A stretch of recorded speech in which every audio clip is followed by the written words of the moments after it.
What's going on, everybody? It's 8 o'clock on a Tuesday night. It's the first Tuesday of 2022. So I had to bring back my old buddy, Steven from Leviathan Snakes. If you haven't seen him here before, he's been probably my most common guest on the show. It always goes well. And Steven and I, and welcome back. Sorry, I didn't mean to talk over you. What was that? Oh, I was just saying you can't get rid of me. That's right. That's right. We're happily stuck here together. Steven and I challenged each other to sort of put down publicly our goals for 2022 when it comes to ball pythons. So I figured who better to start off the year with on this episode. And I got a few cool things to recap for you. And otherwise, we're going to get right to the show because this one's a loaded one and we got a long way to go tonight. And so let's enjoy it. I'm going to hit the music and stick around, everybody.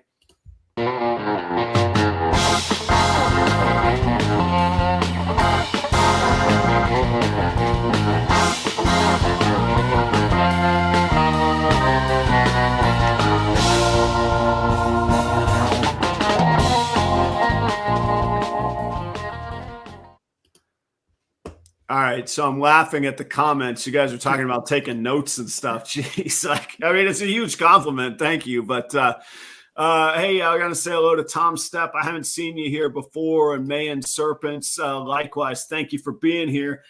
We couldn't do it without the audience. We could, but then it would just be weird. We need the audience. I appreciate you all here. Happy 2022 to everybody. I hope you wish you had a safe and healthy holiday. I have to go back to work tomorrow, and I'll tell you up front, I'm exhausted. I've been out on vacation. I started my day in Tampa this morning, drove back to Jacksonville, and here we are. Patrick, I just saw your comment, man. Stay healthy, keep fighting that crap, man. Get out of that stuff. My best to you. I went through it myself a month or so ago, so hope that you're all right. Before we get into the 2022, I started saying the 2022 goals, but like resolutions sound so much like, we mean this, right? Like this is going to happen. So we're going to call it the resolution show. But before we start the resolution show, I want to say thank you to all of last week's guests, specifically that came on the show. We did this like end of the year party. Every guest that had been on in 2021, I invited back. And first off, I had a blast. We kind of kicked back and made it a little, I hope it's never formal, but it was more just like no agenda, just hanging out. Like we got a little agenda and planning tonight. And it was cool to do. We can't just always wing it and expect good results, but one off, man, it was really, really fun. So thank you all for that were on last week for being here. And thank you all that watched it. We smashed my hours metrics. We got almost 100 watch hours from just that episode that night. That's so cool. If you're working on your YouTube channel, you know what it takes to get 100 watch hours, and to get it in one episode on one day I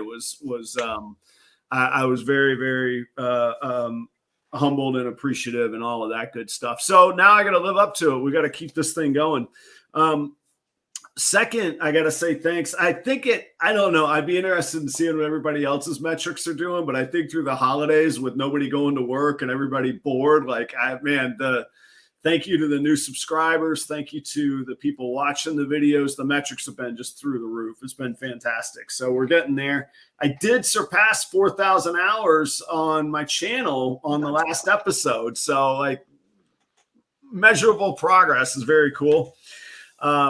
And then the most recent video is performing really well also, and it's actually about my equipment upgrades in the facility. The sink and plumbing area has been surprisingly, you never know what hits. Like on a ball python channel, a sink video has just been, I got Kai messaging me about, he's like, man, I'm getting ideas now. I'm like, yeah, go get a sink. So if you see the video and you guys are suddenly interested in Phil up in New York was like, I got sink envy. I'm like, how about this? You trade me a couple of your double recessives and I get you a sink. We'll call it even. And,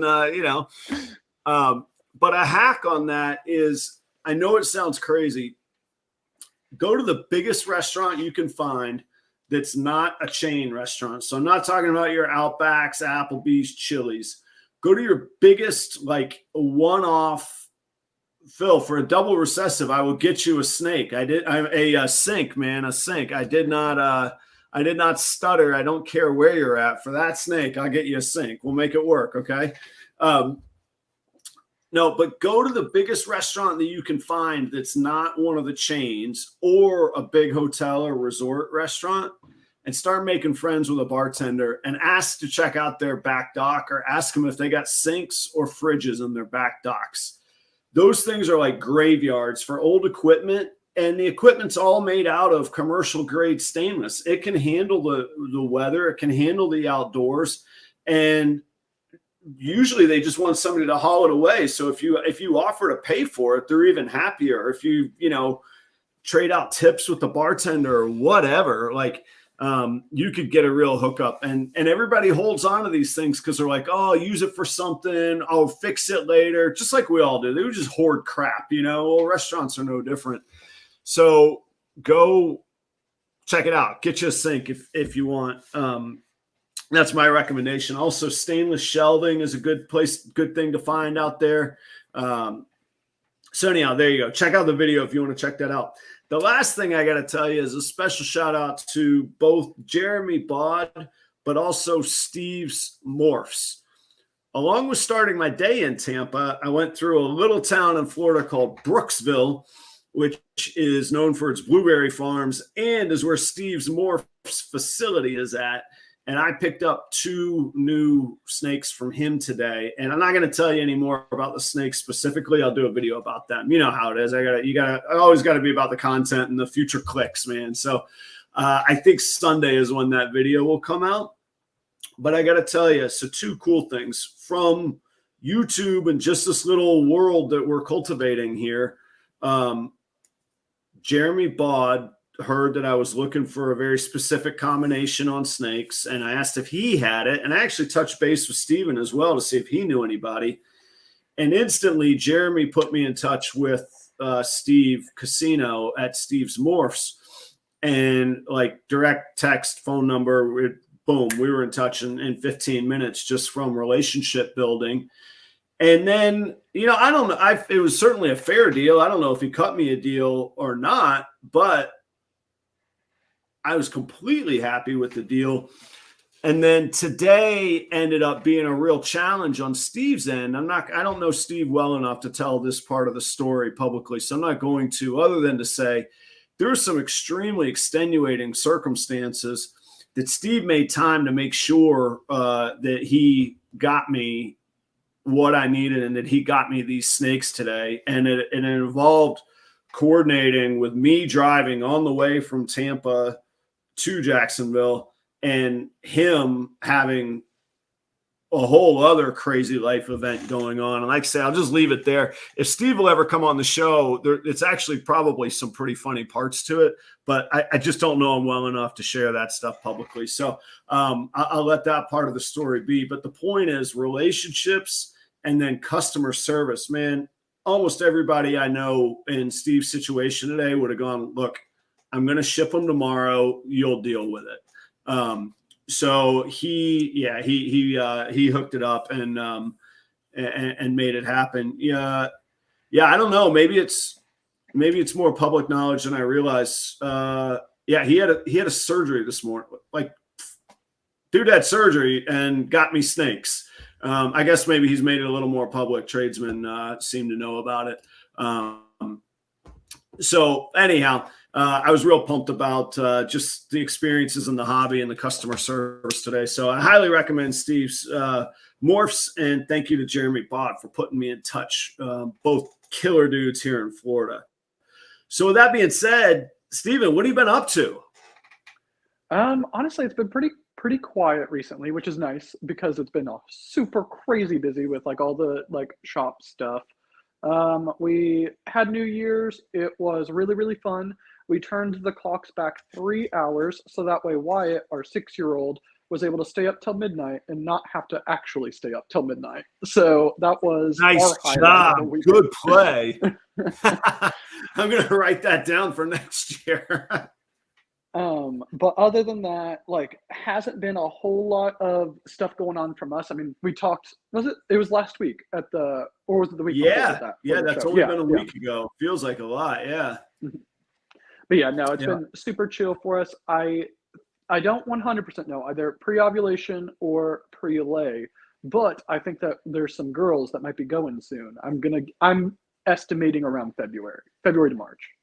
Good So for I'm you. excited That's about a them. nice early start, and I've only ever had the late summer, early fall lays, so I'm hoping this year I get a little bit earlier as well, just because we're not patient human beings, you know. Yeah. So hit us with some stats. What are your how many clutches you think you'll have going this year? I think we are doing 2 collaborative breeding clutches. So I'm Okay, counting each of those as individual, but we're splitting them 50-50 on it because they're completely different genetics and stuff like that. But I okay. think that when we counted it all up, there's 14 pairs that we have, excuse me. Um, and I don't know. It's pretty early. I don't know if everybody will go. We got super, super lucky last year, and every single girl that we paired last year went.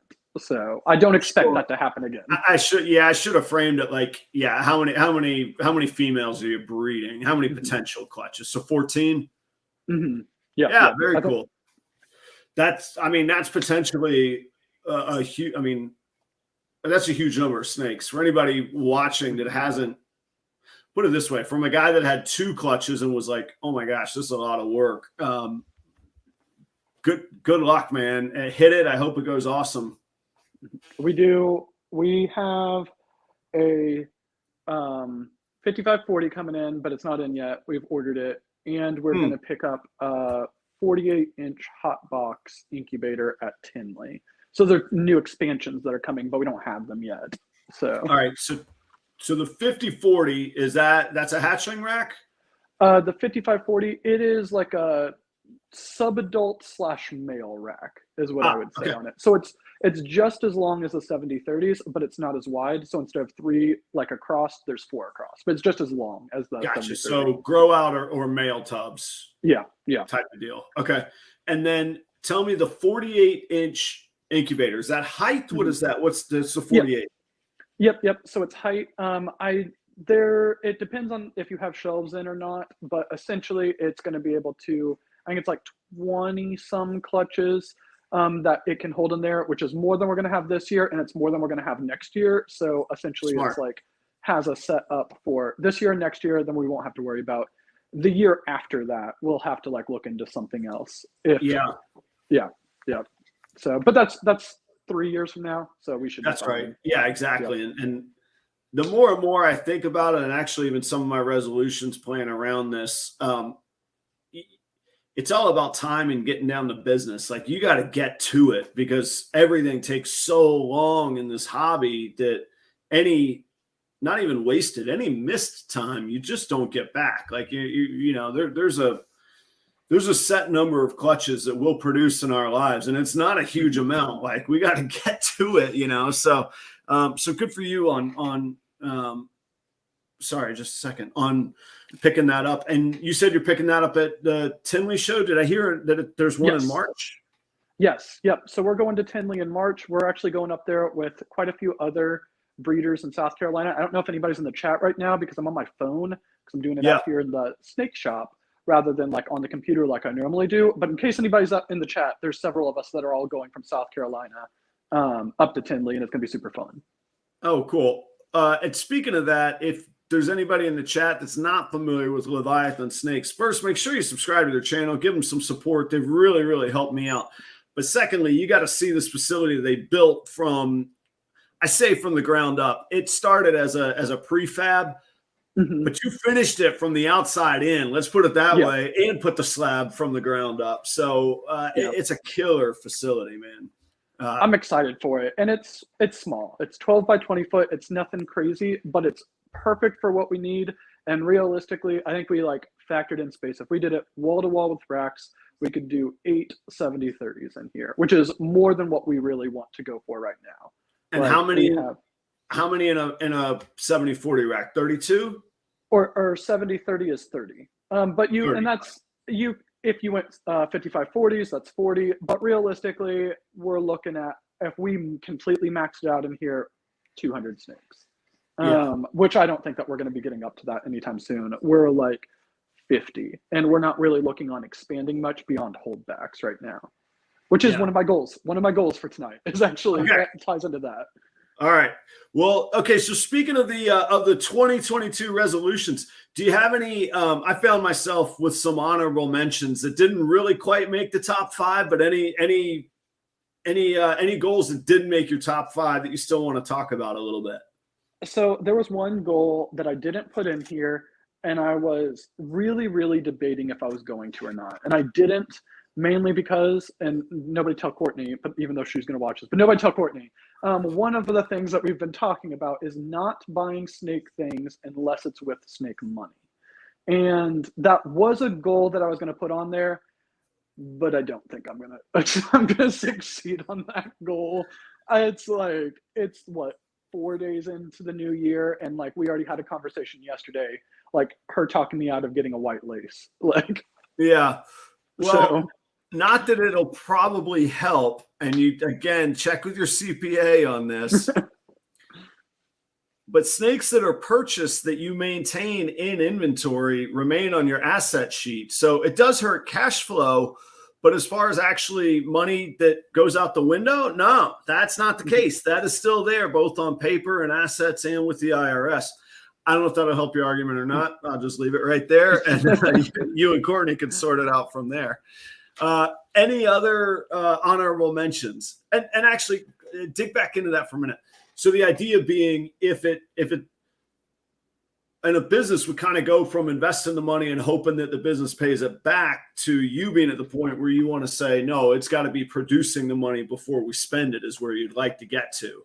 Yeah. And like we completely get like the idea of like, let's say that like there is an investment level to it, but the problem is, and this is just for me, I'm not saying this for everybody else. The problem is we have realized, and by we, it's like I have realized I want to treat Leviathan snakes as a business, but really I treat it as a hobby. And I'm not saying that in the work that's going into it, but like when you have a hobby and you are spending money because it gives you personal enjoyment, and any return you get from it's cool, that's awesome, that's fun. But the real thing, like for me, I've noticed is I want to work on different projects. I want to make different combos. The money is like secondary, but that's not how we want to do it. We want it to be a business. We want to be professional about it and not just spend all of our money on it. Like, and again, there's nothing wrong with this. Nothing wrong with people spending money on something that they're passionate about, love. But that's just not the goal and strategy that we have. So I'm trying to break that mindset. I think they can overlap as a musician and someone that has made an actual career in restaurants working at it as a musician. If you're doing what you enjoy and what you're passionate about, your work is going to be better. Your work is going to be more thorough and the results will be better. So don't sell yourself totally short. You got to have discipline, but a chef wants to cook what she or he is passionate about. A musician, I'm a way better musician when I'm playing the show that I want to play versus somebody who goes, hey, if I give you this set list, can you learn it? For the right price, I will, but it ain't going to be a good show. Yeah, no, and I completely get that. I think that the thing is, for me, and I don't think I'm there yet, but again, like I believe that I will never be satisfied. There's always going to be another project I want to get into. There's always going to be another snake that I want to get. Yeah. And we, like, with all of the stuff we currently have, like, and it's not like trying to be like, I don't know, not trying to be like cocky or something. We don't need to buy another snake. We could completely just breed everything that we have and work the genes we currently have in. And for the rest of your life. Like, that's right. Yes, you could. Yeah. But so and I'm not saying that judgmentally either. Just as a factual statement, that is true. But again, you got to be able to fulfill your passion and find out where it leads. But you'll find a balance on that. You will, or you won't, and you won't care because you'll be you'll be. I mean, there's plenty of people that buy sports cars and never make a penny on them because that's their hobby and their passion, and they find a way to make that work within their livelihood. So, that's not a knock on you.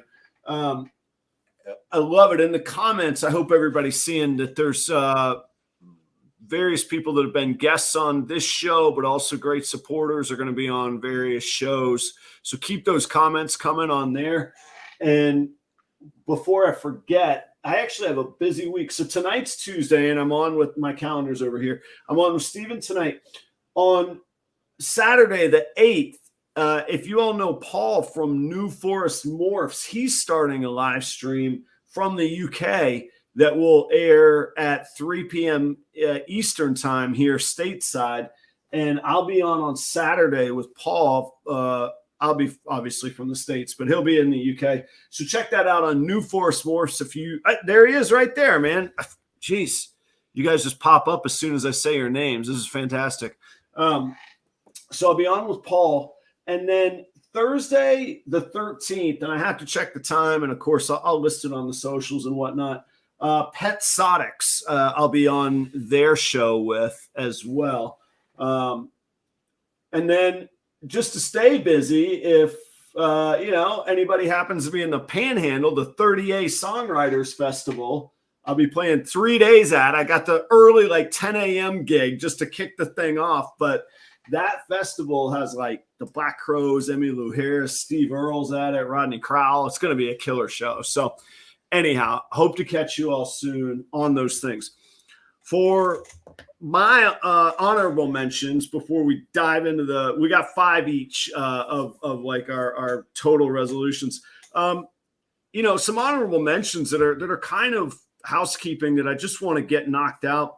I do want to start an email newsletter, even if it's twice a year. That's a good idea. Just to keep people engaged, but also for people like you that watch this show and you're regularly engaged, I want to be able to shoot you an email first off saying, hey, here's what I've got coming up.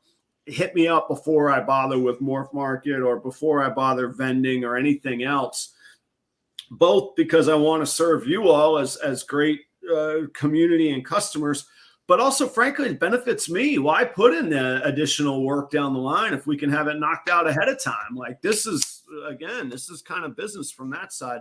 So I want to start that. If you are at all interested in it, what I don't intend to do is do like a weekly spam thing or whatever it might be. It'll truly be when I just truly have something important to get out to you all. But you can email me at properroyals@gmail.com. And if you ever tell me to stop emailing you, I'll stop emailing you too. There you go. It's forever engraved in the internet right now. I just said it. So there's that.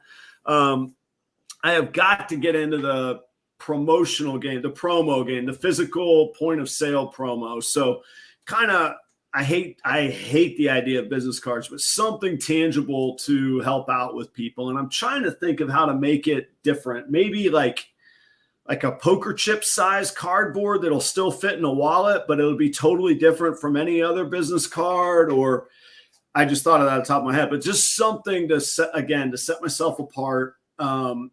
Especially when I meet people at shows, like it's awkward flipping things or don't you know that I'm so-and-so or blah, blah, blah. That's not my style. So I've got to get something like that going. Of course, stickers are the hippest things out there. I'll get some stickers and then, maybe some shirts, but I don't want to sink my cash flow on shirts that I'm not going to truly make money on. I would rather buy like a uniform for myself to do the show with, or when I go to shows or when I vend. So, but the promo merch game is important to me. And then, you know what? I'll tie the third honorable mention into one of my goals because it's got to come after I make my goal. So I'll leave my third honorable mention. So Steven, I give you the honors to start off your number 5. So everybody's caught up. If you're just joining, we each did 5 goals and we're going to ping them back and forth rather than just doing like, hey, here's Adam's 5, his part of the show, and here's Steven's 5.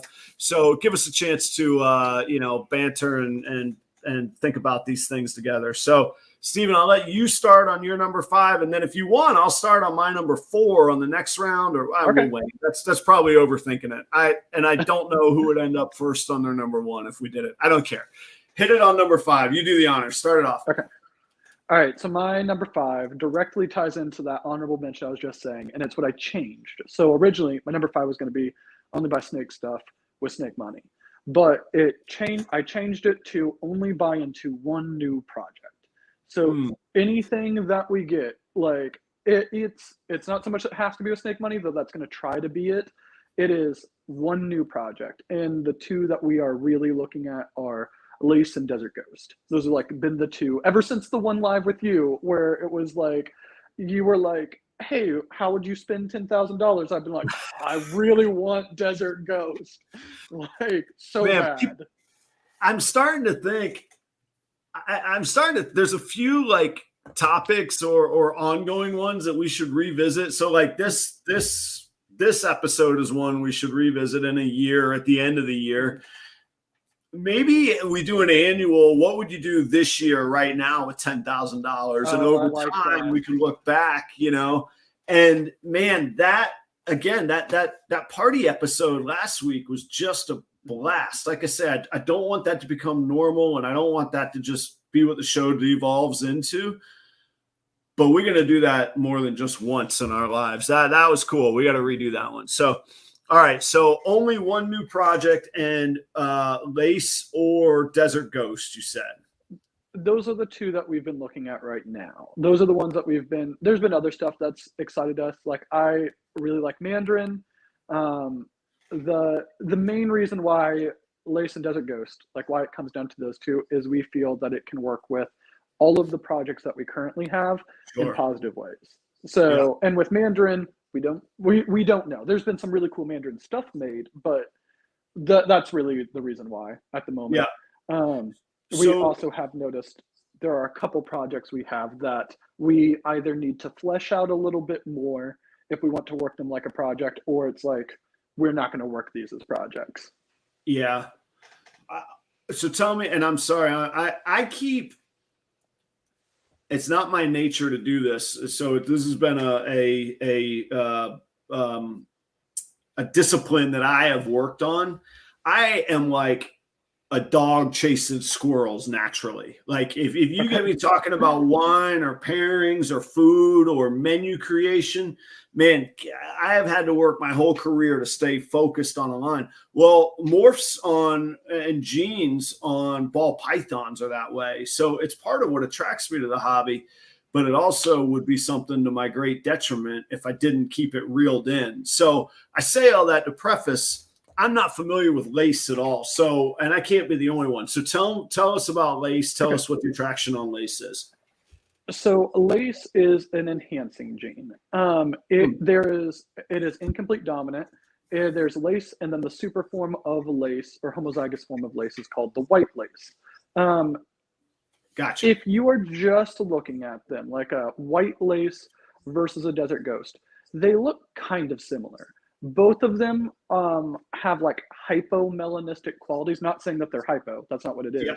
But like they get much, much brighter for their like yellows and golds and stuff like this. But just like both of them, just for both of them, the blacks don't lose melanin in it. Also, Lace has like a cool thing with like the not quite belly pattern, but like the lower pattern on the sides. That is actually what gets its name. Where it looks like lace. It's like a popcorning, checkering, however you want to look at it, but it's like pixelated along the bottoms. Oh, white lace DG would be so freaking cool. I haven't seen it. I don't know if it's been made yet. But so that's the other thing with Lace is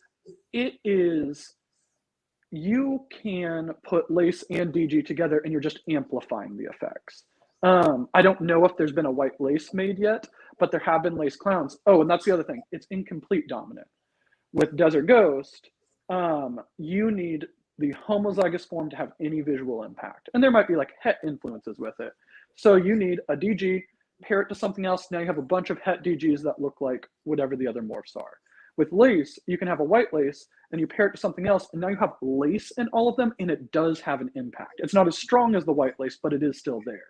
Right. So it helps out picking out holdbacks. It means that there's more room to grow in the project because there's not just one end result. You can have a Lace clown that looks amazing and you can take up another step and be like, all right, what's the white Lace version look like now?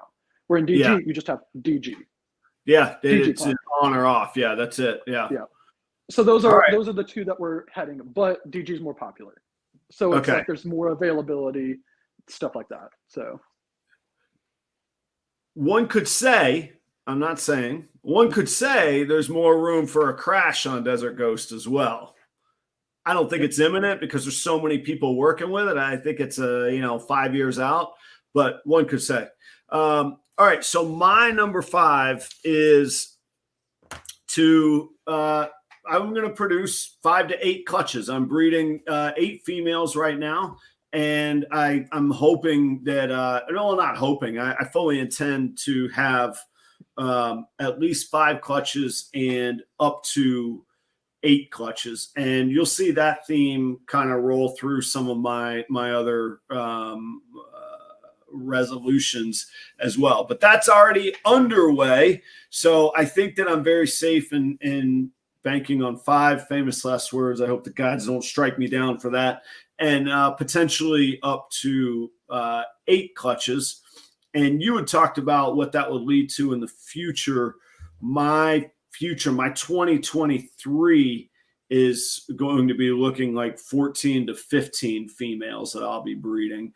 And that's exciting and overwhelming, but it's also a nice curve of working my way up, which I'm a big believer in. Again, I'm not a naturally patient guy, so applying that discipline to myself to make sure that I know what I'm doing as I go along is vitally important to me. So 5 to 8 clutches for me. I know relatively that's not a huge number, but I had 2 clutches this year and I missed being profitable by that much. So again, some of this rolls into next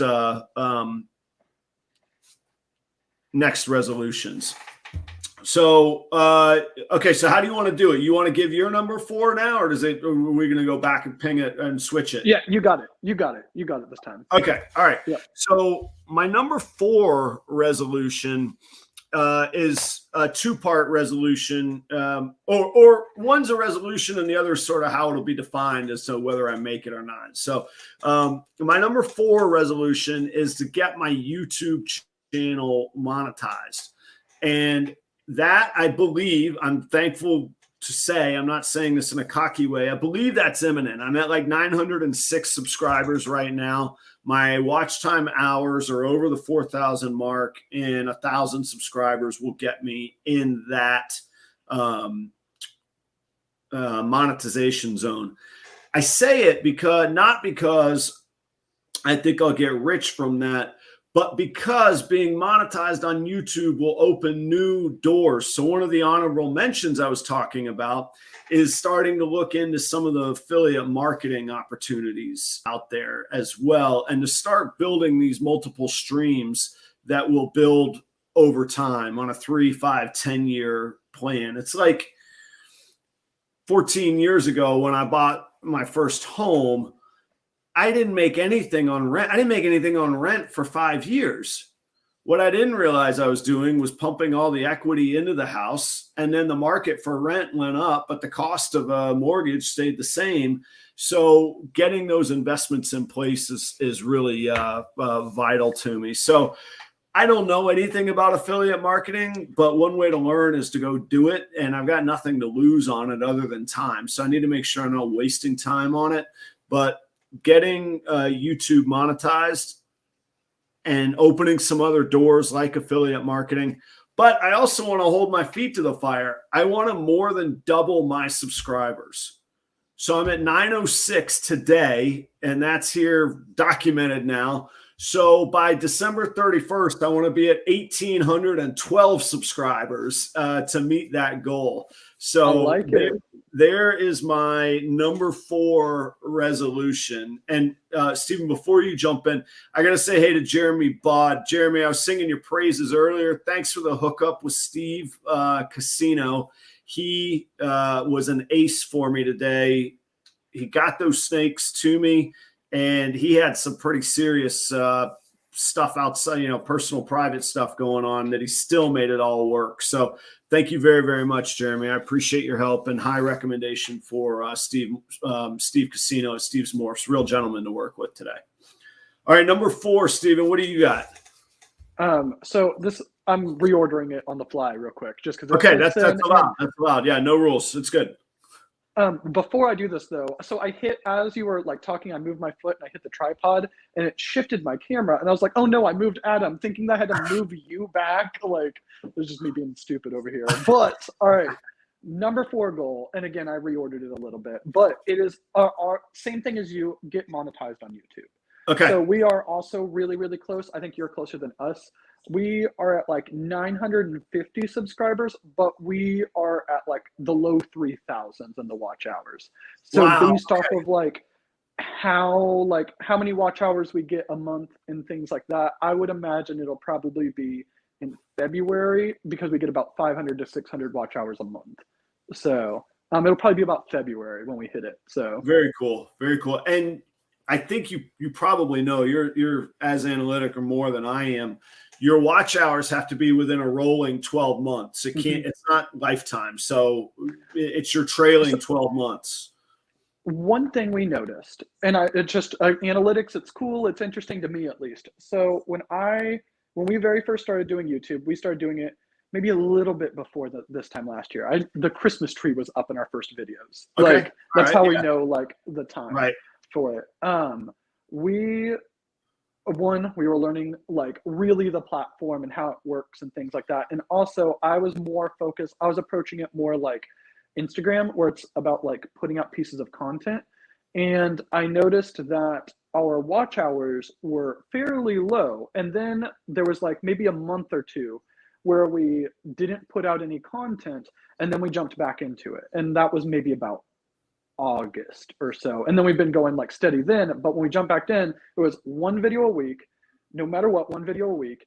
And we make that video as high quality as we possibly can.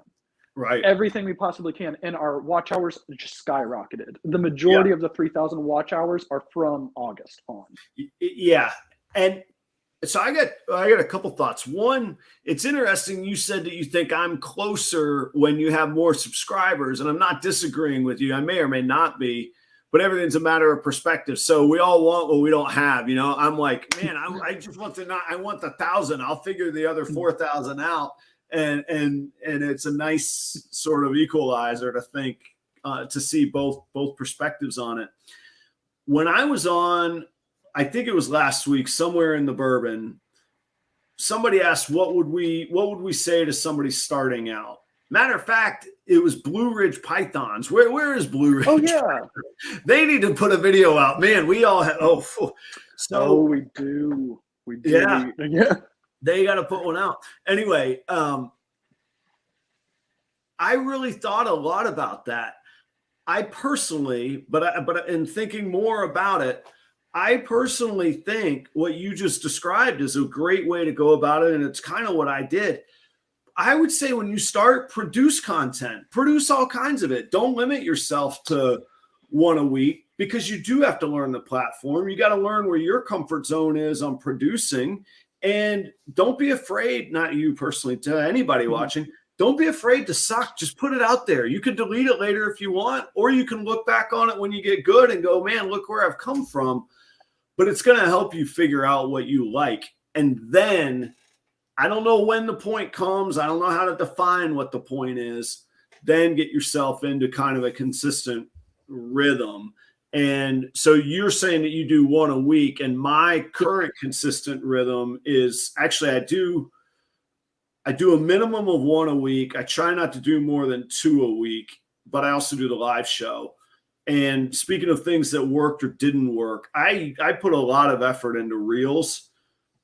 I really haven't seen any benefit for me. I know other people smash reels, and not only that, YouTube, owned by Google, and Instagram, owned by Meta, Facebook, changed their platforms because of reels or shorts or TikToks. So yes, that is an important thing out there, but I wasn't able, it was taking up too much of my time for too little return. So I've mostly abandoned reels unless something comes up that's just totally, truly reel worthy, that's a quality content. So anyhow, it just made me think more about it, but I would agree with you, and that would be my long-term plan. but I don't know how to tell somebody when it's time to switch over. But seeing the watch hours, yeah, when I got to where I was like, all right, I'm going to do 2 quality videos a week and I'm going to do this live stream, it's been just rocket propelled, just to the moon. I was so far behind. I think I said last episode it was going to take me something like, 3 times. I was going to need something like 6,000 subscribers before at the pace I was going before my hours ever matched. And now it's switched. I've got my hours done and I don't have enough subscribers yet. So anyhow, it's been a neat thing to learn. So get monetized. Then I've always tried to explain it through my eyes. What is the importance of getting monetized for you? What does that benchmark mean for you? Really, for the monetization of it, it is just simply as, this is a benchmark that YouTube has put in place. Want to hit that. Kind of like on Instagram. This isn't one of our goals, like for this upcoming year, but like a benchmark might be like get verified. So for like the blue hashtag or blue check mark kind of thing, just something that it doesn't really change anything about it. Because it's not like if you get monetized on YouTube with 1,000 subscribers, you might make maybe $1 or something. Right. Like it's not like you're making money from it, but it's a goal that's already put in place by the platform. So let's try to hit it. Yeah. So something else that dawned on me that I think most people in the ball python hobby get, whether they've ever defined it to themselves. But I talk to people that are nothing to do with ball pythons, and they're like, oh man, how much money can you make on YouTube? And I'm like, I don't know from purely YouTube, but from an advertising platform that is translated to revenue, gross revenue, it's very, very valuable. But so I would tell somebody that thinks that they could just jump in. I don't know how YouTube would be worthwhile other than a hobby if I didn't have a product to sell in a community I was building. And I hope everybody knows this isn't just about selling snakes. This is a lot of work to put in for relative to the time I put in, not much revenue. Hell, if you've watched my videos, I grossed $4,500 gross before any expenses. I grossed $4,500. So the time I put in is not worth the $4,500. It is worth what I think it will turn into, selling a product. But people who think that you just can you could just do YouTube and make a fortune, I have no earthly idea how that works. I don't see that as a viable option when people are like, how should I get into that? I'm like, no, you should not. Yeah, I same thing as you. I feel like that YouTube is absolutely incredible to build engagement within a community, and we approach it from that angle. Like, I like it. I've actually been in like a pretty big like videography kick for the last couple months, just trying to do different editing things and things like that. Oh, that's super freaking cool. Like, yeah, Jeremy says he's got a buddy that pays his mortgage, but to your point, I don't know if everybody caught that. And Phil, thank you very much. I hope I never come across like this is just a grind. I look forward to this. I could have gone to sleep 15 minutes ago. I'm so tired today. And now I'm like, all right, cool. I'm ready to go. We're almost an hour in. We're only knocking on number 3s. Oh yeah. So Yeah. We're fine. We're fine. What you just said though, Stephen, I have found, and which is that you've been on a videography kick and learning more about editing. That's what I mean. That's a perfect example of what I mean by we will get better by doing this. So to a new person, just start creating because you're going to force yourself to learn new things. I agree with you. I spent time learning about cameras. I'm a bit on that videography kick. Now when I look at things, I'm like, how did they make that? I know how they made that happen. I want to do that in my next video kind of thing, you know? And it's all translatable. You can advertise, you know, you're a marketing guy. You have got to be able to apply this stuff to what you're doing. And hell, I want to sell weddings through YouTube, you know? So it translates. These are usable skills.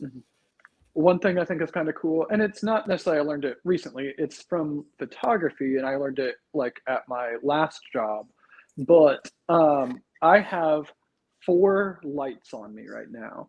Okay. 5 in the room that are 6 in the room that are going. So I have this light up here, the one that washed me out at the beginning, is a key Yeah. light, and I have this one over here as a fill light. I have this one over here that's providing this little like highlight on my shoulder to Oh, make yeah. me pop from the background. I have another light up here as a hair light that's doing the same on the top of my head. And then there's the accent lights, the purple or the blue and pink ones. But all of it, like I learned initially all of the lighting stuff from YouTube. Like it's fun. I like learning things. Yeah, exactly. I do too. I mean, I just make lists. My watch later pile is monstrous. So, so we got a couple comments here that I just wanted to touch on. First, Paul, I love your vision. I hope we are all making $5,000 snakes. But more important to the root of your comment there, Paul, is the trust that hopefully we're building as we build our brand and the seeds that we're planning to grow in the future. And I appreciate your faith in me and us and Phil. Your words earlier, same thing. I really appreciate that. And then, Mark, you're right. I've seen many places where Chris Hardwick says that he makes far more on YouTube than he does selling snakes. So it can be done. I just personally haven't figured that out yet. I hope to. I'll be thrilled to. But it's also, and sorry, let me get really philosophical here because I believed this in my restaurant career and my music career. I love setting goals, not because if I miss them, I'm a failure. I'll learn from what I miss.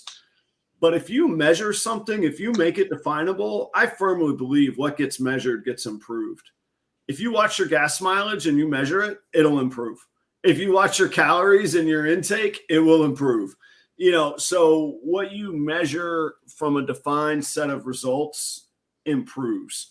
And I believe that in life. I believe it in business. So that's why I love these kind of goal things. It really has nothing to do with New Year's resolution. I would do a goals video anytime anybody wants to talk goals, I would be glad to do. And because they're always important to make. I don't stop or only make them on New Year's. It's just a convenient time to do it, All right. So we were at Get Monetized. That was number 4 for both of us. So you're up on it's your turn you get to double up on number 3. So another pretty simple one, and we kind of mentioned it earlier. One of the goals that we have, both Courtney and I, because some of them are mine, some of them are hers that we had talked about. But go to Tinley. It'll be our first time that we're going to Tinley for the NARBC, and we're super, super excited about it. Like I said before, we're going up there with a bunch of people from South Carolina. If anybody else is going to Tinley, I can't actually see the chat right now because I'm on my phone. But we'd love to see you guys there too. Like if you send us a message on Instagram or anything like that, just let us know if you're going to be there. We'd love to meet up. I think the chatter I saw in Tinley was that Gershon was saying that he hopes to be there, and he'll be coming from Wisconsin. So that makes sense from there. But yeah, it's great, you guys. If you haven't been to one of the big shows to catch up with other people you only know from YouTube or whatever it might be, it's totally worth going just to do it. Like, I'm kind of, and it's going to tie into one of my goals. I'm kind of with Steven. My snake purchasing is just, I know, famous last words. You'll all be laughing at me in a month when I buy another snake. My snake purchasing for this year is really, really on hold. But it's still worth going to those shows. And Inkline, all right, we're not going to go down too far of a show sidetrack, but he brought up a good question. He says, how do you purchase an animal from out of state if you wish to fly, or how do you get it home? So Stephen, if you're traveling from South Carolina, you go to Tinley and you find a gem of an animal, what are you going to do to get it home? So that Wyatt, my son, he lives like part of the year, pretty much anytime that school's not in session for like a week or more. He's down here with us in South Carolina, and then when school's in session, he's in Illinois. And his mom, she lives like, it's Marseilles, Illinois. It's literally right outside of Chicagoland, because Chicago's huge and massive. But so that weekend that Tinley's going on is actually the weekend that we're picking him up for spring break. So we normally meet halfway, but what we're going to do is we're going to drive all the way up there. And we're going to drive all the way up there. We'll go to Tinley, we'll get him, and then we'll drive back, and then they're going to come all the way back down and pick him up, kind of thing. So it just kind of, we're driving is how we do it. Will you? I wonder if, I don't know if Jeremy Bott is still in the audience or not. He might have some insight. He was vending at Daytona, is why I say that. I would think at those big shows, you could probably arrange shipping with the person. Almost all of those, I would say all of them have to be, right? But almost all of them have the Morph Market shipping lanes already set up. So, you know, John, I find certainly the more you pay, that's the caveat. But I find that most people will work with you to get the sale done. And if, you know, between PayPal fees and shipping, there's a hell of a lot of gray and negotiation that goes on there. Let's see. Man Serpent says, Ship Your Reptile had a table there to do shipping. So yeah, there's other vendors that are non-snake vendors there that'll do shipping. And I know their initials are PSU, Pet Supplies Unlimited. They had a whole shipping thing set up as well. So there we go. All right. So back to our resolution. So number 3 for Stephen was to go to Tinley. And it sounds like the plans are already on the way, and that's going to happen. So that's cool. That's very cool. My number 3 resolution, again, is sort of a resolution and then a definition with it, but is to finish again, laugh at me in a month or two when I'm evolving something else, finish the snake room / facility. So I got a new video coming out on Thursday about new floors that I put in. And my last video that came out Sunday was about my sink and shelving and my AC or the temperature control. But most of this resolution doesn't center around the tasks of getting it done. I got to do some plumbing. I need to reorganize. I need to blah, blah, blah. Mine is improving the efficiency. Stephen, you talked earlier about treating something like a business versus a hobby. A business, in my opinion, just me, can't have inefficiencies that cost you time and money. Time and money should be spent on your product or your customers, or if you have employees, your team. I don't have I'm a one-man show, so I need my time to not be wasted so I can focus on my customers, whether it be acquiring new customers in this manner or building a community, or on my animals. So the processes and systems are truly what I mean by finishing the room and the facility. Getting those to where my cleaning is down, my cleaning is what it's supposed to be, and it's fast. Getting it to where things are where they're supposed to be, so that when I need cocoa, and the order in which I do things, so that when I need cocoa, it's already prepped and I'm ready to go with it. When I need to grab a newspaper, it's in a place that makes sense and I'm not wasting 2 or 3 steps in any direction. The layout of my room so that I could pull out all of those things, that's what I need to figure out. And so that's what I mean by finish the snake room and the facility. And what that really means is the efficiency, processes, and systems of the room. That's what I want to have. And I'm sorry, I keep yammering on. I have we all have our own unique setup. My unique setup is I have a heated room inside of a sort of a temperature controlled room. So anything that doesn't need to be heated, I want out of the heated room. So I don't want there to be, I don't want my work tables in there. I don't want my incubator in there. I'm debating whether in Florida I even need to have my hatchling rack in there to start with, given the time of year that hatchlings will come around. Having that heated room the most efficient it can be means that in a 12 by 8 room, I can maximize that to be only breeders in there. And that's another efficiency piece as well. So that's what I'm working on, working through there. That's my number 3. Awesome. Yeah, thank you. And a little bit of that is my own neurotic organization that I want to have for something that I define as that important. So let's see, 403 Fauna says one of his goals, he says one of his goals is to ship a snake this year, but he's going to start a morph market this week. Fantastic. And guys, we could follow each other on morph market as well. So get a little steam for 403 Fauna. That's Mark out there in San Diego. And a little awesome, insider tip, his collection is fantastic. When he is producing and shipping, it's going to be good stuff. He's not messing around this time. Awesome, dude. Yeah. All right. So number 2 for me, my number 2, 2022 ball python resolution, again, is a 2-parter.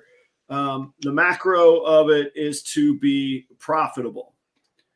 Barring something catastrophic where I just lose clutches, I will be profitable this year, largely because I don't have any huge expenses planned. Now, again, that's famous last words kind of thing. But really what I want to do, the profit talks about what's left at the end, but I want to triple my gross revenue. So I did 4,500 in gross sales in 2021. I want to get up to, what would that be? 13.5 would be my tripling gross revenue, would be my kind of benchmark for just crushing it in 2022. And that would be my proof of concept for pursuing those 14 to 17 breeding females in 2023. And if I go on that trajectory, I'm in. And I don't have to hold back on smart investments. I don't have to wonder if this is something I should be doing or if this is a dumb pipe dream. If I can be on that trajectory over the next 12 to 18 months into 2023, this is what I want to do for a revenue income stream. And everybody's situation is different. I don't think ball pythons will ever provide 100% of what I want, but it'll be worth maintaining the business aspect of it. If not, I need to refocus it as a hobby kind of thing. So my number 2 is being profitable and tripling my gross income from 2021. What you got for number 2? All right, for number 2 for Leviathan snakes, one that we have down is hit 10,000 Instagram followers. Cool. I try almost everything I do in like our marketing strategy. We don't look at followers as a metric, just because it doesn't really do a whole lot for you. It doesn't actually mean anything. It's just more people want to see you, or more people are in your organic audience. But we're at just under 8,000 right now. We're going to hit it. It'll be cool. And honestly, at that point, we're probably not even going to like really pay attention to it anymore.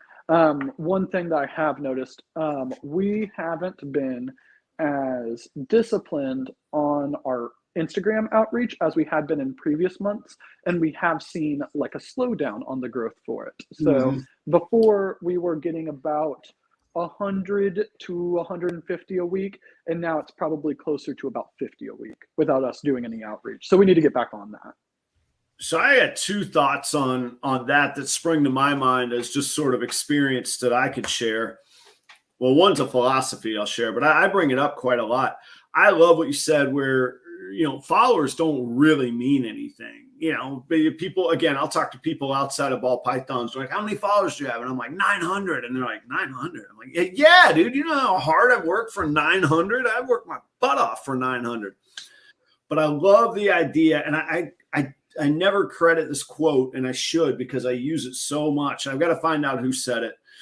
But there was maybe a marketing person that put forth the idea that you don't need 1 million followers. What you need is between 100 and 1,000 super fans. And this guy defined a super fan as somebody who would spend $100 to $1,000 per year on you. Whether it's your product, whether it's in generating advertising and taking classes, if you can generate a community of consumers that will spend between $100 and $1,000 per year on you, that generates $100,000 of gross income.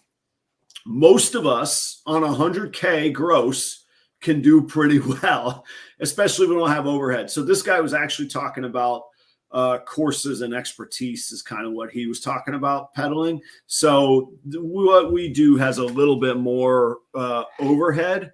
But let me tell you, if I get to 100K in gross income, you ain't going to hear me complain one bit about my overhead. That's going to be the last thing I would talk about. The other thing that comes to mind that I think you and I have brought up now on two separate topics just in this show, you talked about you're not working as much on your outreach on Instagram, and there was a slight dip. You also said in August, you took a little personal time that you needed to take from YouTube, and there was a little bit of a dip. And these social media platforms, they work if you participate and you work them. The flip side is also true. And so it doesn't mean like, I'm not pitching it like some religion that we got to buy into. What I'm saying is it is a job, it is work. And if we don't treat it as such, it doesn't reward us. So, in that way, I bounce back and forth between going, yes, I'm getting success, and going, and these people are owning me, man. They are controlling me, but it's like any job. You got to go do it. You got to treat it that way and get, stay passionate about it, or make it a hobby and do it totally for fun until it's not fun. Then that's one of the different defining things. So I totally get that goal. Hey, and look, I think there has to be value to a number like 10,000. Like, that's not just a drop in the bucket. That's not just accidental. That's not just, look, guys like you and I are never going to be Ariana Grande. So, 10K might be, 10K is nothing to sneeze at, and good for you on that, man. That's killer. No, I'm super excited for it. Yeah. We're not there yet. I'm super excited for it. I do think that it's going to be,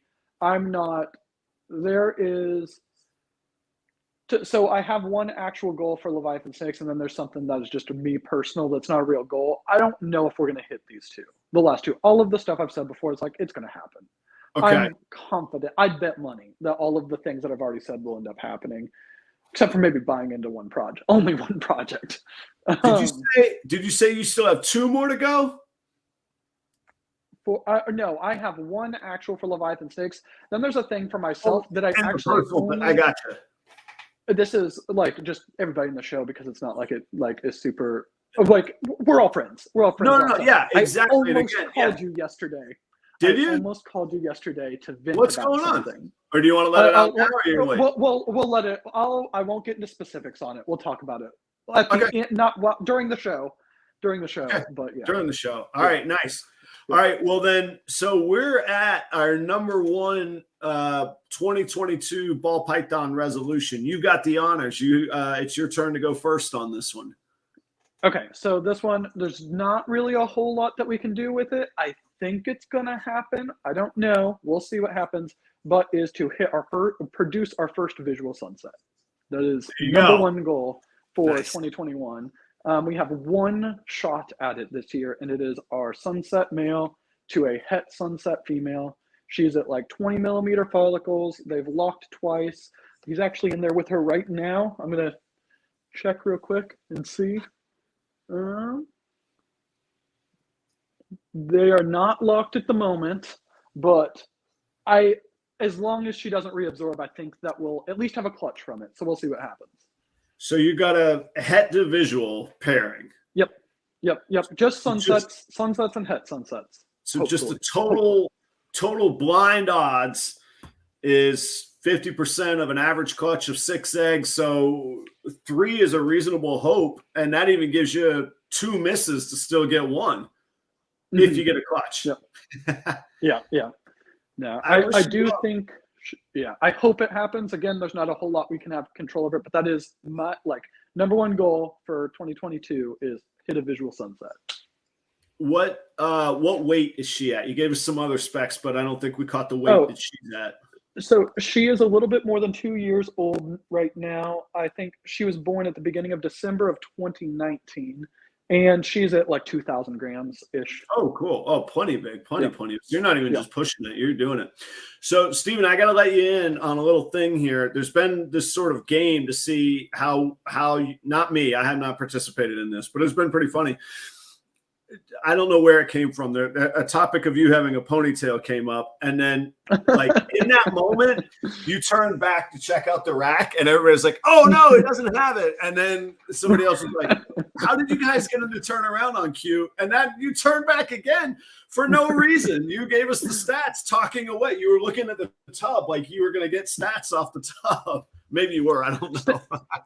In February is the last, or I guess actually this weekend is my last drill. I will have spent the last 12 years of my life in the military. Really? Congratulations. Yep. I didn't know that. Yep. So I'm Reserves? finally done. So I did about 4 years active duty, and then the rest of it was like National Guard. So. Oh man. Yeah. Thank you for your service. That's Thanks actually for what you've done. Congratulations. You say that. I did pretty much like nothing. The extent of like things I've done is like respond to some like hurricanes, and I did the social media marketing and digital marketing for the South Carolina National Guard. That was what my old job was. Hey, here's what I think, and this is, you wouldn't usually go down these rabbit holes on this show. Not that I wouldn't want you to, but I'm saying as far as like espousing my beliefs, because some of this, I wouldn't call it political. This is very light politics compared to what most politics are. So you signed up for that, which is more than I did. So kudos to you. And philosophically, this is what might annoy people, but I don't mean it to.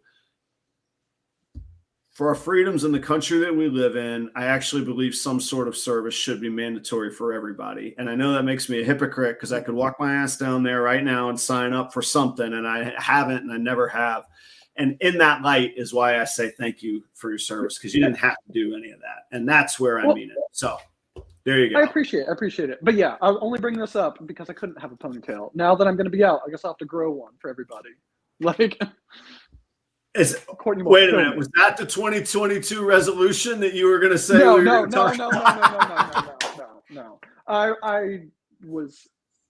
I was annoyed last night. I'll say it at that. Like I wanted to. Yeah. All right. So we'll catch up on that in a minute then. So, all right. So Steven's number one 2022 resolution is a visual sunset, het to visual. Hey, look, man, if she's 2 years old and 2,000 grams and got a male lock-in, I'm hoping for it. I don't know what more you could do, you know. So there it is. All right. Best of luck on that. Here is mine. And again, a two-parter. So my resolution is to buy a male visual double recessive clown pied this year. I would have very, very specific goals, breeding plans with that male. But here's the kicker. I may or may not have $4,000 to spend, but I won't buy that snake unless I have an investment partner, unless I can convince somebody else to invest in a fair way, not just, hey, begging money, like send me money. No. This person will be a partner, and I'm not going to get too far into it because I think it's a little bit proprietary. I've never heard anybody else in the business doing it, but if we do it, we'll do a show on it, and I'll have the person on. But it's somebody that is in a scenario where they would like to invest in me, but they don't want to take on the responsibility of snakes. They don't want to convince their significant other that snakes are great. They don't want to change their lifestyle to being a snake person. And I think we have a deal in principle in place.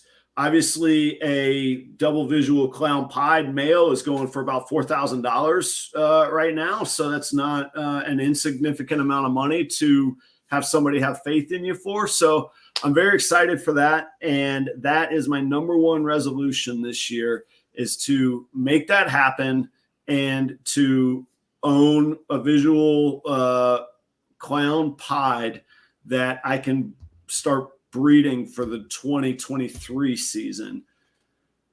And if I pull that off, we might have another bourbon episode. We'll see. No, that's awesome. That's super cool. And one thing you did say just on like, it was just a comment you said in there. You had said invest in you. And I actually think that that's like really, really like important, because I feel like that. So like before ball pythons, like before I personally got into ball pythons, Courtney was into them. The like hobby that I did, and it sounds weird, but it was options for stocks and stuff.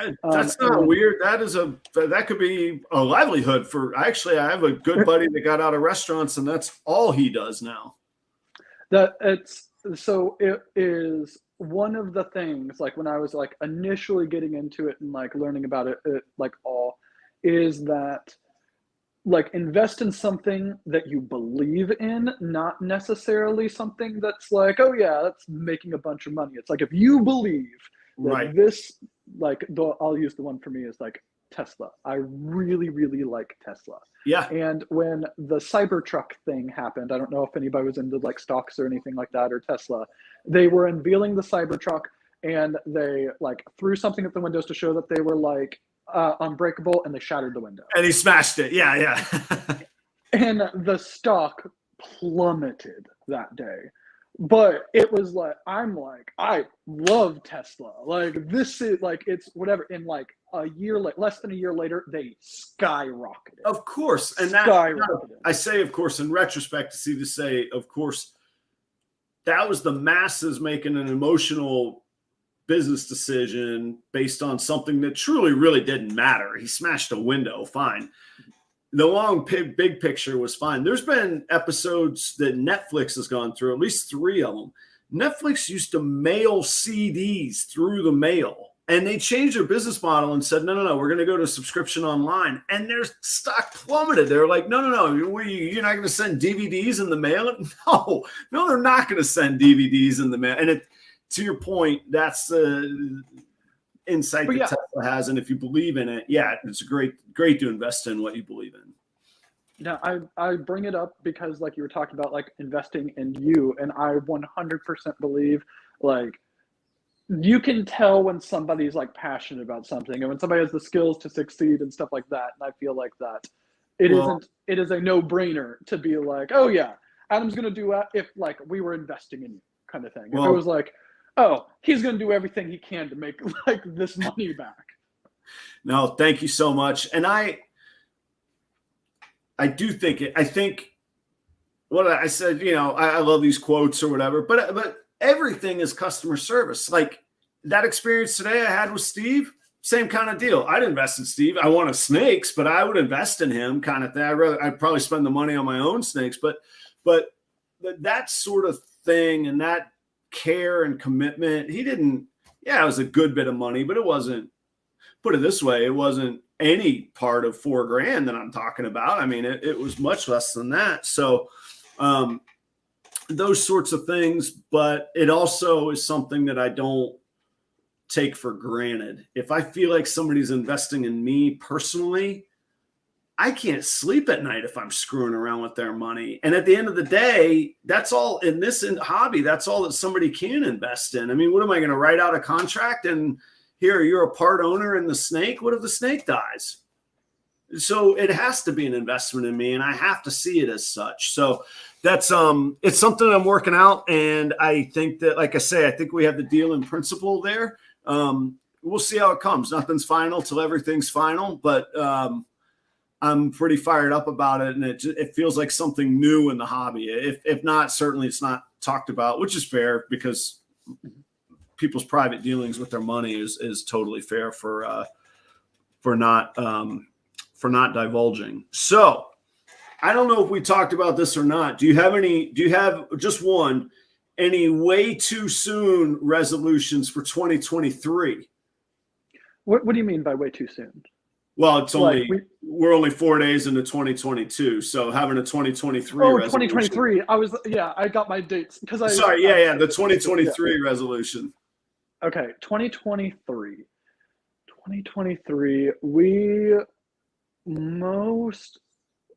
I'm trying to think of what we're all going to be like working on in 2023. I didn't have this prepped, so I don't Oh yeah, know. no, I'm totally like, hey, Yeah. watch that. Yep. Yeah, sorry. Yeah. I would say in 2023, we should have not all of the snakes that we initially purchased as like the like kind of foundation for it. Everybody should be up to size to breed, whether or not they'll actually breed. Oh, I have one. I have one. 2023. Goal is, again, there's nothing that we can do to actually control this. We prove out the male captive hatched import that we bought from Outback. Oh, Prove him out. sweet. Yeah. Like, again, I have no idea if that'll happen. Like, now, when you say no idea. prove out, you won't have produced an offspring to breed back to it by that point, though, right? So he is a hatchling right now. By the end of 22, he hopefully, assume he eats really well, he'll be up to size. We hope to pair him to some females for the 2022 to 2023 season, which means that they would be hatching out in 23. Yeah. And if we have a clutch from him and we see like, oh, there's a baby that looks exactly like him, and there's another baby that's a normal that's proving him as either. Then you would have a genetic. Yeah, I gotcha. Yeah. Okay, Yeah. got it. And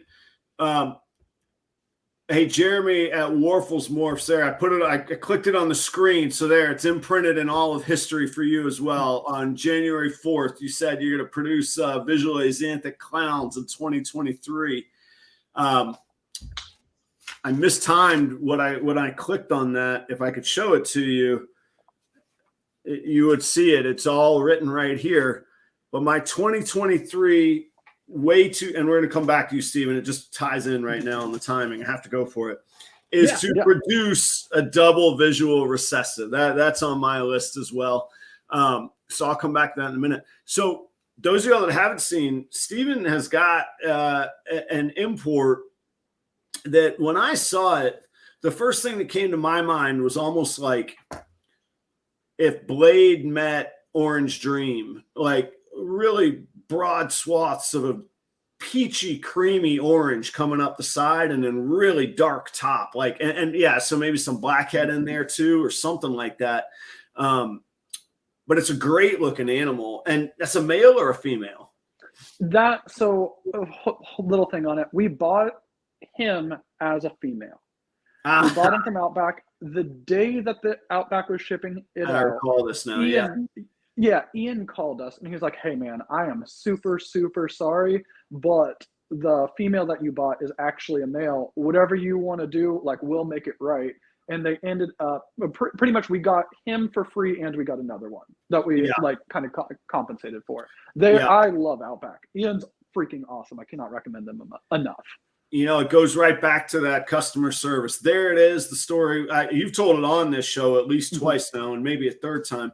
That's just a great example of what a great experience will do versus subscribers versus reviews. Anything of that still comes back to word of mouth, you know? So for me, depending, aside from buying that clown pied, which I don't have a double het female with that combination. So actually I couldn't produce it from just buying it. So I'm not even like talking about like jump in line with investors' money move. That will come in 2023 as well, but that's not what I'm talking about. So I've got a female that's unproven, but she's supposed to be double het albino pied. And I have a male that's visual pied het albino that's breeding with her right now. So even that's possible this year, but that's kind of a long shot.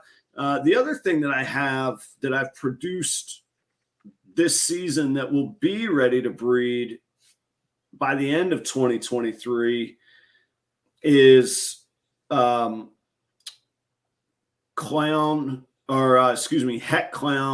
het ghosts. And then I have a female from this season that might be ready to breed by the very end of 2020. Actually, she should be in 2023.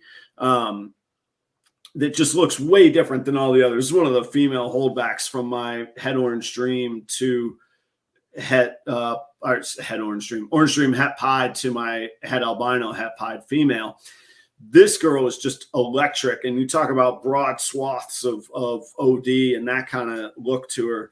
So I'm hoping she proves both het pied and het albino, and she'll be big enough by then, and I'll give her a shot. So I've got a few sort of homegrown ones, and then on my video where I'll reveal what I picked up today, that's going to play into that a little bit as well. I got some opportunity there. So 2023 is my year for at least hopefully producing just one visual double visual recessive snake. No, it's gonna be awesome. I think so. I crush it. Hey, all we could do is the best we could do, and then that's the other crazy part of it. That's the great equalizer in this hobby, you know. That's the we do what we can do, and then see what pops out. Yeah, I had some other topics flying around, but I was prepping the video that I'll probably shoot tomorrow or Thursday with those topics. So what else you got on your agenda? What else is cooking? Okay. All right, two things. One, I was just going to see, because I realized, because I'm never in the snake room, so I forget that I can show them. Yeah. I can pull out the mail. Is it okay at this time of night for you? Okay. Yeah. No, he'll be good. Hold on a second. Let me get him. And to recap, this is the import from Outback Snakes that you ended up with, and it's the male that you thought was the female. Yes. Okay. Yes. And I'm more excited to use a male because it speeds up the time. It does make it faster. There's upsides to males. So here's the boy. Oh, I know. Let me blast you bigger here. Okay. All right. So here's the boy. You can see just like how reduced his pattern is. He's got like a strong dorsal, like super, super reduced. And I know that this is like on not an Instagram. This is literally my phone on a live. I'm sure that it doesn't look super good. But the thing that I feel like is he doesn't look like a normal. We don't know if it's genetic or not, but I just think he looks super cool. He's not a normal. I mean, shoot, if you want to unload him as a normal, you call me. I'll drive there. But yeah, like he looks super cool. He has these like really cool kind of tracks down his belly. All the way. Yeah, look at that. Yeah. I'm super excited about him. So we don't know if he's going to be genetic or not, but we'll find out. I keep getting messed up on how I move it. But yes, that's him. So yeah, his name's Levi. There's a lot of things that it could be, but then we go back to it being an import. For those a lot of combinations that it could be in the wild, that just doesn't exist, you know. So like that's really cool. I'll be real interested to see what comes from his offspring. Yeah, no, I'm super, super stoked about it. So we'll see what happens with it. Sorry, I have one more question on that. Yeah. Were there others in the batch that they had that matched that? You think there's other people working on a similar project? Yes. So I don't like when you go to Outback, I don't know if you've been on like their website to like see their captive hatch imports. So they will get shipments in, and it's their contact in Africa who has sent over like the special, not the more special, but like special weird looking captive hatch imports that they have. They'll send them over as like kind of like bulk, and Outback will go through and they'll check them all out, and they'll be like, oh, this one looks cool. This one looks cool. And then Outback essentially just assigns a price to them, just based off of do they think that they're going to look good. Yeah, just their gut check cool factor, right? What? Oh, so what would you're 100% right, Mark. So I have like a list of names. Hang on, sorry. I found out a lot of people listen but don't watch, so like through their day at work or like driving or whatever. Oh, yeah. So Mark at 4-3 Fauna, he says, we know you've thought about it, Stephen. What would you name the morph if it proves out? Okay. So we have a whole list of names. We don't necessarily know. Right now, the one that I like the most, I'll tell you one that we first wanted, but it's already taken, couldn't do it. We wanted to do Nova on one of them. So if it happened to have a super form, whatever it would be a supernova. And I thought that was really cool. It kind of fits like the space brand of it's almost like cheating. You're like, when it's this badass super form, it'll be a supernova. Yeah. Yeah. But It's already taken, so it doesn't matter. It doesn't matter. Couldn't do that one. The one that we are currently, there's lots that we have on the list, but the one that I like the most right now is Afterglow. So Nice. it is Afterglow, again, referencing like astronomy and like the sky and all that stuff. Afterglow, just in case anybody isn't aware, is the sky when the sun has set on the horizon. So it's dark, but you can still get the brightness on the horizon of the sun, where it's not quite the sunset because it's already down, but it still has the radiance. And I like it a lot because it has a space theme. He is like a dark, but has his back is really, really dark. Yeah. But still has those oranges and kind of like radiance that are coming up. So. Oops, sorry. Hang on. My clicks here moved. Phil says you should name it the Duper. No, you're right. Have the Super Duper. It would be That's you heard it here. I thought Steven took the cake on the dad jokes, but Phil clearly must be a dad. But no, we'll write you your royalty check once we like. This is going to be like the new the rolling theme on the show here. So. All right, tell us the story that nearly led to the phone call yesterday. So I didn't do it because it was late and I didn't want to be rude to you, but I was super annoyed and I wanted to vent. So as I don't know if everybody who's all in the chat, because again I can't see it, but we'll put out like marketing videos and all that stuff. And I What's feel like that? We'll put out marketing videos. We do it like fairly regularly, and I absolutely love talking about marketing. Not even on like videos. Like there's been multiple people, like half a dozen people that like we've had hour-long conversations on marketing, just on like helping people out with Instagram, helping people out with strategy, things like that. Like Evan, I know he was on one of the shows with us. He like me and him have talked and all that stuff. Yeah, I love it. One of the things is I'm super, super busy, and I feel like everybody's super busy. And I do it for like my full-time living. So anytime I'm working on marketing stuff, like working on a logo, working on websites, working on like things like that, it's worked for me. I like it. I love my job, but it still worked for me. right. And that there was somebody who I was super annoyed because essentially what ended up happening is I felt that they almost felt like entitled to like me doing the stuff for them. And I wanted to talk to you.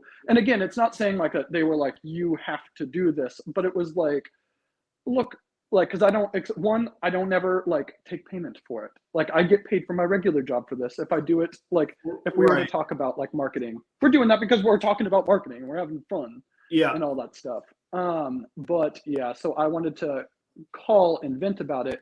And pretty much I was going to ask you, like, because you are like pretty like, you are on YouTube just as much as we are. Have you ran into any situations on social media or just within the community where there was like a kind of, you felt that there was a sense of entitlement? Like it's like by putting stuff out there and by being willing to help people, they expect you to do more than what you're comfortable with. Sometimes, not to the extent you're talking about. And I don't want to get too specific because I vacillate between customer service. Is it just me getting annoyed with life, and these are just customers trying to be customers, and there being a line like I do a lot with ball pythons and I love ball pythons, but I'm also a dad. I also have a job. I have another music gig, this kind of thing. And that's a balance I'm trying to figure out. And I'm going to have to watch how open and receptive I am sometimes. I am going to have to do that. But I have a really specific analogy for you. And that is with music. People are like, oh, just sing me a song. And I'm like, yeah, like and I don't know how to put it because I love music. I love singing songs. When I perform, the stage, the philosophical stage is not for screwing around. That's part of how either I make my livelihood or I want to make my livelihood. So I'm a control freak about it because the results have to be good. And it's not that I think that I'm some rock star and somebody's going to YouTube me and I'm not going to be happy with the performance and then I don't want it out there. It's not that. It's that it's uncomfortable to me and it's unenjoyable to me. I want to put on the best show possible, which is also the most fulfilling show. And it doesn't mean I have a very hard time explaining it to people because usually these are people that care very much about me and are really thrilled to hear me play. But if I'm not in the right environment or I don't know you in a certain way, I'm probably not comfortable playing and I'm not going to play well. It goes back to what we were saying earlier. If we aren't happy and passionate about doing some things, it's almost not worth doing, or it's just truly just a job and I'm going to do it for the paycheck. But I sense that conversation about marketing is like when people are like, oh, they're at my house and they're like, oh, there's a guitar there. Start going. Well, yeah. And I can't verbalize it properly. And I know I sound a little bit like a jerk and I don't mean to, because I do love playing. And in the right situation, I love playing for anybody who will listen to me. And I can't even quite quantify it because standing on a street corner counts as the right atmosphere for me. I'm not too proud to busk. And matter of fact, some of these gigs I was talking about at the 38 Songwriters Festival, they've hired me for a specific corner. Fine, it pays. I'm going to go do it. But it's just a certain setting and a mindset and a preparation. And there are things on this show that I would cut off and say, no, the brand is ball pythons. It's the ball python community. And this is what I want to talk about here on this show. And I sense that somebody probably put you in a similar situation where they're like, you love doing this and I need it. Well, hell, there's the answer. Not really. Yeah. Like you're like pretty much like spot on like what happened. And I love helping people with it. I love marketing. It's just more of like when it felt more of like a chore than like, oh, let's get together and like be friends and like, and I kind of, yeah, like there is. What I would say on that topic to anybody listening, and I hope I've always honored this. I'm sure I've screwed this up somewhere. Always offer to pay somebody, even if they're your best friend. And I bet 9 times out of 10 they either won't do it and they'll find an elegant way to decline doing it, or they won't take your money, or they'll do something that's a cool trade out. But you can't. And I'm not saying you, Steven, I'm saying to people listening, you can't expect people just to do stuff for you because you're nice. Like there's not everything has to be transactional. I'll use this example. I have asked several breeders that I really respect and kind of put them on the spot. Hey, can I come vend with you? I don't want to sell my stuff, though. I'm going to sell their stuff and I'm going to work for free for them. And I don't expect any payment. I'm going to bring value to their life so that I get the experience and the knowledge from it. And it sounds like this person didn't offer you that sort of courtesy, whether it was in money, care, concern, effort, anything, you know?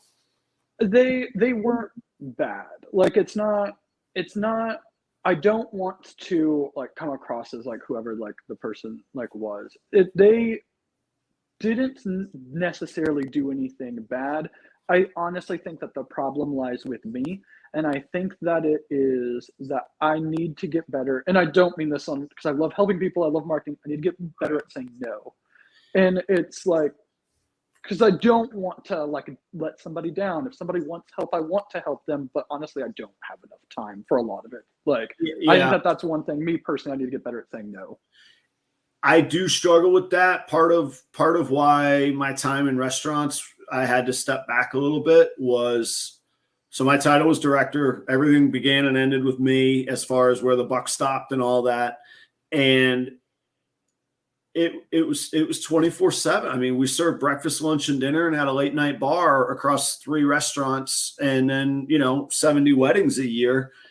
And I would not not answer the phone. I wouldn't skip and say, I'm off. I hire you managers to do your job and to make a decision. I wouldn't say that.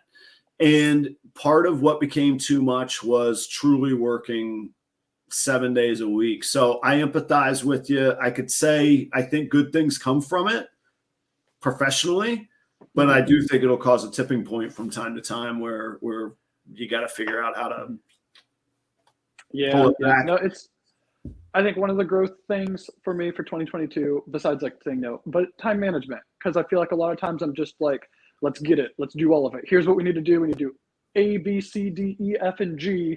And it's like, I'll do it, but it's not sustainable. You got to like, I personally, I'm not saying everybody, feel like that I have to like recognize when I'm at my limits. I need to pull back so that way I don't let things drop that are like.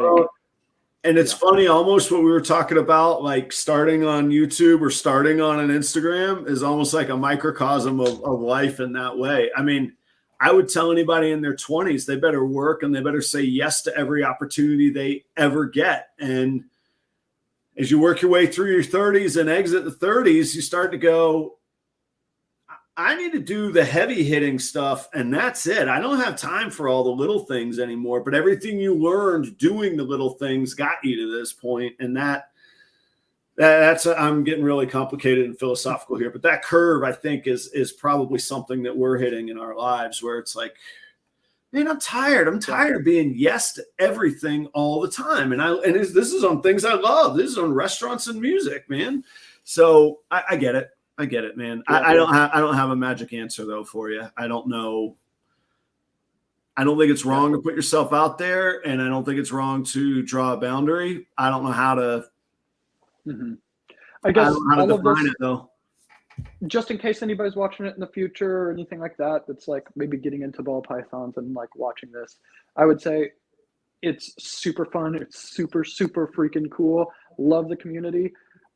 You just got to be aware, go slow enough so you don't burn out. Now, it's not that I feel like I'm going to burn out, but I'm like, oh, I want to make sure that this doesn't happen. So I want to make sure I'm good now. It can definitely happen. Yeah. And it, even that's Chuck, the problem I have with being a supervisor and never say no to coming in when somebody calls off. Yeah. I mean, when you're the man or the woman, what else are you going to do? You're not going to let, the supervisor, Chuck, didn't come in. That's why we didn't make money today and couldn't open. Hell no, we're not going to do that. And it's still how I feel. And it's why I had to say, I will support the new director in every way possible. And that truly is my job now. But I'm not going to be that guy. And I'm moving 500 miles away so I don't become that guy again. Because if I stayed in the area, I guarantee you I would have some similar roles. So, all right, it's that time, 9:40. I was usually saying when I kiss my wife goodnight. We are exhausted. She's long been asleep. I'm going to go to sleep. Thank you for the first show of 2022. We have our goals. I'm going to say I took note of all yours, and I have mine, and we have the video that'll be posted. Let's check at the end of the year, before our end of the year party where we all drink bourbon next year. That should be the way too early 2023 resolution is on January 1st. We drink. Hey, thank you as always. I hope you meet your goals. I hope that we could call each other up midsummer and go, where's it at? It's going to happen. And I think that we should. Just thanks to everybody. Thanks as always. I can't say thanks enough. And I will see you all soon. 8 p.m. Eastern is this show. I will be on New Forest Morphs live 3 p.m. Eastern Standard Time in the U.S. on Saturday. That's a good afternoon fun. And then I'll be on with Pet Sotics on Thursday the 13th. I believe that's 7 Eastern, but I could be wrong. And if you guys are really crazy and happen to be in the Destin Panhandle area, I'll be doing 3 days of music out there on my scene where it won't be weird to ask me to play music. Okay, there you go. I don't want to make anything weird about that. Steven, my best to Courtney. I don't know if you're still in the audience, Courtney. Cheers to you. I hope everything's going well. And I'll say Thanks, everybody. Steven, I am signing off directly. Thank you for being here. We'll do it again. Take care, everybody. Talk to you soon. Good night. Oh, gotta hit play.